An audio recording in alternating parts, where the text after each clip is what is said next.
Muy bien, estamos aquí con Santiago Cobaldós. Gracias, Santiago, por estar acá. ¿Cómo están? En un espacio en que en los últimos tiempos ha participado José Pablo Feynman, Osvaldo Bayer, Martín Caparrós, Roberto Gargarella, entre otros intelectuales de renombre que piensan distintos sobre distintos temas.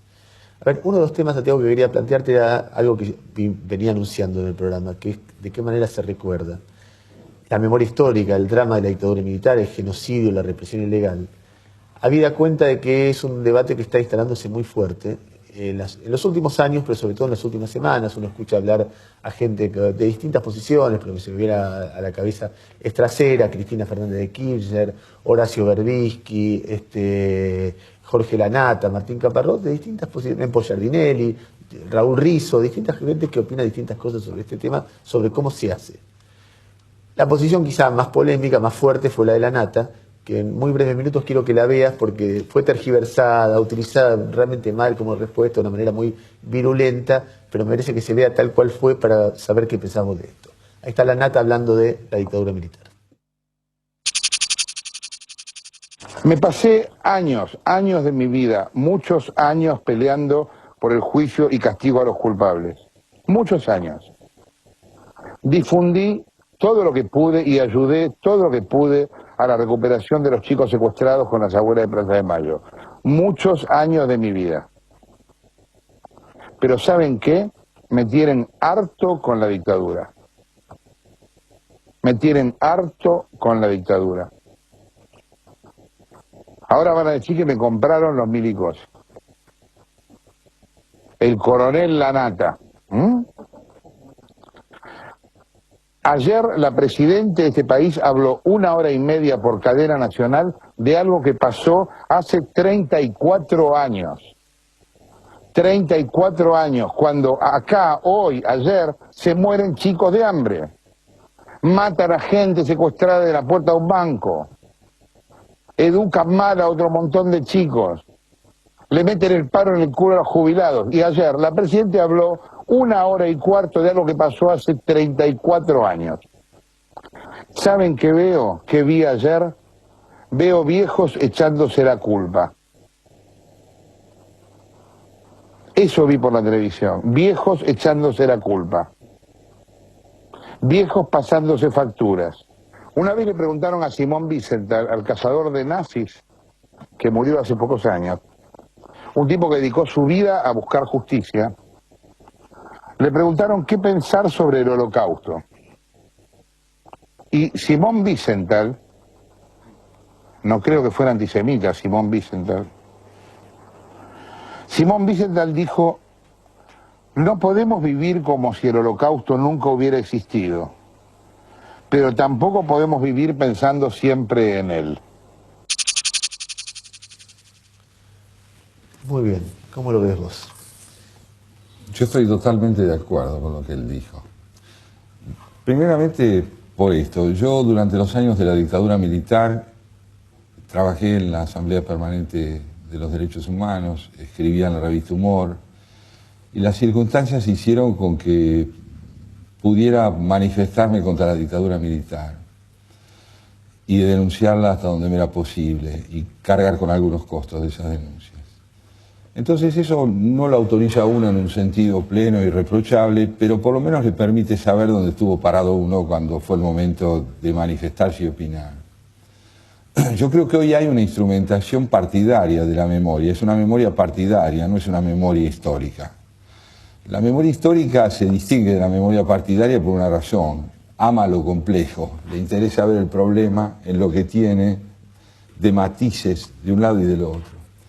Hoy en día no se trabaja así en la comprensión del pasado, me parece que no.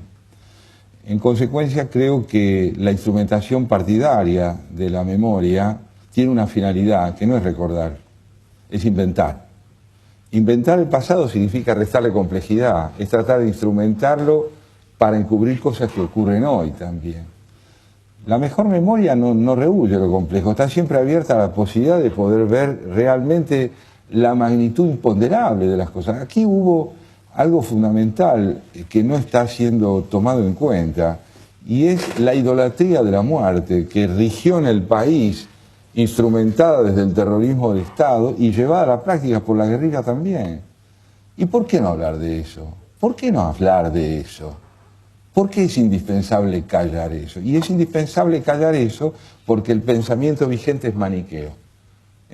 Aspira a construir la historia mediante exclusiones y no mediante integraciones. Entonces creo que Lanata tiene toda la razón. Ahora, Santiago, me tomo de la palabra maniqueo que usted recién pronunció. Escuchándolo, usted está, de alguna medida, Jorge también, invalidando todo lo que hace el gobierno en el área de derechos humanos o de la memoria o del recuerdo de los años oscuros. ¿No es incurrir en lo mismo que se le cuestiona al gobierno? Si fuera así, sí, pero no es así. No es así. Yo no invalido lo que el gobierno hace. Yo cuestiono la unilateralidad de lo que el gobierno hace.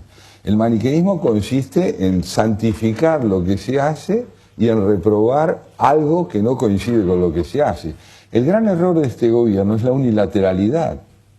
La necesidad de la unilateralidad, es decir, la necesidad que tiene de excluir de la comprensión de lo histórico todo aquello que no sea coincidente con sus criterios. Esto es antidemocrático. A ver, ¿en qué casos vos ves eso, Santiago? Y bueno, en primer lugar creo que el Museo de la Memoria es indispensable, por ejemplo, y creo que es importante incorporar a él los testimonios que prueben hasta qué punto no solo la represión militar llevó a cabo una barbarie, sino que se encubre al mismo tiempo la violencia que reinó en el país de los dos lados, la santificación de la violencia como recurso de transformación política. Otro ejemplo que me parece muy importante. ¿Por qué habla de santificación? Porque la violencia entendida como un recurso de transformación política es falsa. Lo probó la historia. No, pero eso, a su criterio, eso es lo que está haciendo el gobierno. Yo creo que el gobierno está encubriendo hasta qué punto la guerrilla participó en una santificación de la memoria y de la violencia, fundamentalmente de la violencia. Quiero dar otro ejemplo. Yo creo que nadie expresó una necesidad que tenían las juntas militares como el que consideró hasta ser un hijo de puta. Y esto al lado del gobierno, dentro del gobierno, en el entorno del gobierno se considera a un fiscal federal de la nación, que es para nosotros una figura emblemática del retorno a la democracia, como un miserable, y el gobierno calla. ¿Por qué calla? ¿Por qué no salió a hacer lo que hicieron los radicales? Es a no confundir la figura de Estracera con una figura ignominiosa como esa que se caracterizó allí alrededor del gobierno. Eso es unilateralidad. Si Estracera es lo que dijo quien lo dijo, nombrándolo como un miserable, lo que se está cuestionando es la justicia de ese enjuiciamiento, porque se lo considera al individuo como una totalidad, como un miserable. Me parece que eso es parcial, que eso es renegar de la complejidad de los problemas, Ahora, instrumentar la historia. ¿No es posible que en medio de eso las consecuencias sean positivas? Que un gobierno parcial, que yo de repente en medio de todo eso logra cosas muy importantes como el juicio masivo a los militares, o que el tema esté instalado como una cosa indeleble? Yo tengo una hipótesis, y es que el gobierno tiene que tener el monopolio de los hechos venturosos que transformen en parte la realidad. Empezó negándolo a Alfonsín, como alguien que había contribuido al retorno a la vida democrática. ¿Por qué? Yo pregunto, no es que lo sepa, ¿por qué hace esas cosas? Hace esas cosas porque tiene una visión épica de sí mismo y necesita postularse como fundador de una transformación radical para el país. Insisto en esto, mucho ganaría este gobierno si buscara la credibilidad a través de un pensamiento matizado, porque tiene logros importantes. Y sin embargo, desmerece esos logros por ese pensamiento totalitario que aspira a contener en su gestión la única verdad posible del significado de los hechos. A mí me parece que esto es nefasto para la democracia. ¿Por qué? Nefasto. Es nefasto, porque niega la posibilidad de entender la realidad de una manera matizada, es decir, de promover una polémica en la que nadie tenga el monopolio de lo verdadero.